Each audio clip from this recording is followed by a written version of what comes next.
আসসালামু আলাইকুম। রমজান মুবারক, রমাদান করিম। বন্ধুরা, আরব আমিরাত সহ গোটা আরব দেশে আজ থেকে রমজান মাস শুরু হয়ে গেছে। আজ রমজান মাসের প্রথম রোজা, তাই সকলকে রমজান মুবারক।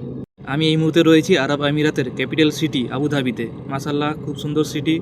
বন্ধুরা, বিশ্বের প্রত্যেকটা মুসলমান এই রহমতময় বরকতময় মাসের জন্য দীর্ঘ প্রতীক্ষায় থাকে।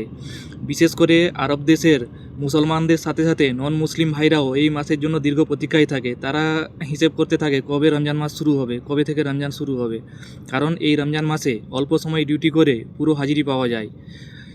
আমাদের কোম্পানিও ডিউটি টাইম শর্ট করে দিয়েছে। আমাদের ডিউটি স্টার্ট হবে 6:30 এবং ডিউটি এন্ড হবে 12:45-এ। এবং ওর মধ্যে টি ব্রেক থাকবে নন মুসলিম ভাইদের জন্য 9টা থেকে 9:15, 15 মিনিটের টি ব্রেক থাকবে। তাই এই রহমতময় বরকতময় মাস সবারই জন্যে নিয়ে আসে খুশি। ডিউটি টাইম শর্ট করার সাথে সাথে যারা নন মুসলিম ভাই যারা ওভারটাইম করবে, এক্সট্রা ওভারটাইম করবে, তাদের জন্য থাকে বোনাস, স্পেশাল বোনাস। তাই তারা এই মাসের জন্য দীর্ঘ প্রতীক্ষায় থাকে। বিশেষ করে যারা আরব দেশে কাজ করে তারাই জানতে পারবে এই রমজান মাসের গুরুত্ব কতটা, যারা প্রবাসী মজদুর কাজ করে বিদেশে।